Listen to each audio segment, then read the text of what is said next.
Welcome. I'm glad you're here today. Thanks for checking in. Hey, in our attempt to go through all of the resurrection appearance stories today, we're going to be looking at Luke 24:13 through 32. That should be on your screen. And this is the story of the road to Emmaus, which is a awesome story, so much fun. It's a long story, so I'm just going to read through it and comment as I go through, and that's pretty much all there'll be to this, otherwise it gets too long. But this would have happened Easter Sunday, the first Easter Sunday in the afternoon. And we don't, except for Cleopas, we don't know who the other disciple or person was that was with Jesus or was on the road at the time. So starting at verse 13, that very day, two of them were going to the village named Emmaus, which is about 7 miles from Jerusalem. When I was in Israel, they don't really know where Emmaus is anymore. We went to a church. I mean, there's probably 3 or 4 places that say they are the ancient Emmaus, but nobody really knows for sure. And they were talking with each other about all the things that had happened. And while they were talking and discussing together, Jesus drew near and went with them, but their eyes were kept from recognizing him. Now, that's almost always true, isn't it? That when you recognize Jesus, not so much your ability, but it's God who has opened your eyes. And he said to them, Jesus said to them, "What is this conversation that you are holding with each other as you walk?" Jesus playing dumb here because he knows for sure what they're talking about. And they say, "Are you the only visitor to Jerusalem who does not know the things that have happened here or there in these days?" Which tells you something. It tells you that the event of Jesus dying on the cross was not just for a few disciples, but just about everybody knew. And when the earth shook, and now they're hearing that he either has been stolen from the tomb or he has risen from the dead, and everybody in Jerusalem knew about it because they're telling you that here. Verse 19, and he said to them, "What things?" Playing dumb again. And they said to him, "Concerning Jesus of Nazareth, a man who was a prophet." Now here's kind of shows you what they ended up thinking about Jesus after his death. Okay, he's not the Messiah, but he sure did a lot of amazing things, so he must be a prophet, right? So a prophet, mighty indeed in word before God and all the people.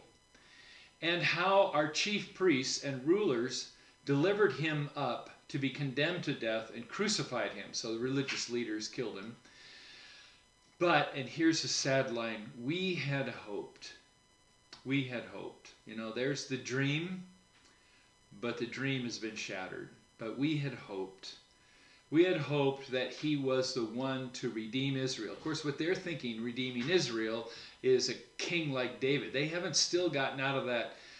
We think this is the way the Messiah works. You know, just like David, he's going to be a big king that comes in and rules Israel and kicks the Romans out. But what they didn't get yet is that what he was after was sin, death, and the devil. And he took care of that on the cross. They didn't get that at all. So we had hoped that he would be the one to redeem Israel. Yes, and besides all of this, it is now the 3rd day since these things happened, 3 days in the tomb. Maybe, moreover, some women, not reliable witnesses, some women of our company amazed us. They were at the tomb early in the morning, and when they did not find his body, they came back saying that they had seen a vision of angels. So they didn't just see a vision of angels, they saw angels. Okay? But, you know, they're not really believed. So we saw a vision of angels who said that he was alive. Some of those who were with us went to the tomb, that's Peter and the disciples Jesus loved in the Gospel of John, and found it just as the women had said, but him they did not see. And he said to them, Jesus said to them, "O foolish ones, and slow of heart to believe." I wonder if we're kind of like that. "O foolish and slow of heart to believe," with all the evidence that we have. slow of heart to believe all that the prophets had spoken. Was it not necessary that Christ should suffer these things and enter into his glory? And beginning with Moses and all the prophets, he interpreted to them in all the scriptures the things concerning himself. They still don't know it's Jesus. But you're going to find out that while he's talking here, their hearts were burning. Something was happening. And they somehow knew this was exactly the right thing. So they drew near the village in which they were going. Jesus acted as if he were going further. He's been playing a game this whole time. But they urged him strongly, saying, "Stay with us, for it is toward evening, and the day is now far spent." So he went in to stay with them. And when he was at table with them, and this is crucial, he took bread and blessed it and broke it and gave it to him. When was the last time he did that? In the upper room. On the night he was betrayed, our Lord Jesus took bread, blessed it, and broke it, and gave it to his disciples, saying, "Take and eat. This is my body given for you." He's doing communion all over again. And look what happens when they break the bread. And their eyes were opened, and they recognized him, and he vanished from their sight. They said to one another, and here it is, "Did not our hearts burn within us while he talked to us on the road, and while he opened to us the scriptures?" And they rose that same hour. Well, I guess it was late, but it was the same hour, and they returned to Jerusalem, and they found the 11, and those who were with them gathered together, they were saying at this time, not the ones coming, "The Lord has risen indeed, and he has appeared to Simon." Then they told what had happened on the road, and how he was made known to them in the breaking of the bread.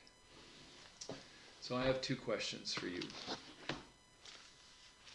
When you take communion, is he known to you in the breaking of the bread? Do you feel his presence? Do you sense his presence? Do you know that you're actually taking the body and blood of Christ into your life and into your heart when you take communion? And second, can you think of a time when your heart burned when you were studying the Word? When something was opened up to you for the first time and you saw, whoa, there it is.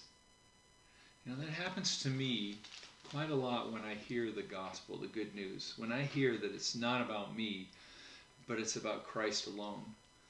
And it takes the pressure off of me. And I know it's right because I feel my heart burning inside of me.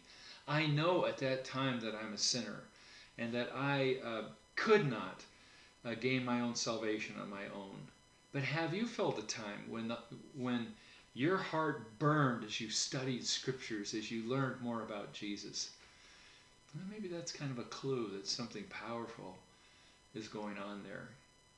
And the last thing is, a lot of times we meet Jesus and we don't even recognize him. I remember I was doing a food line in Seattle for homeless. And I was, I don't know, maybe I had the potatoes or something. It was in the summer. And there were a whole bunch of homeless people who coming through the line. And I just couldn't help but think, am I serving Jesus right now? Because he said that I am. When I care for the poor, when I do things for those who are less fortunate, that I'm doing it for him. And so I think I met Jesus that day many times. Anyway, God bless. We'll be, tomorrow, we're going to look at Peter in Jerusalem and one of his resurrection experiences. God bless and have a great day.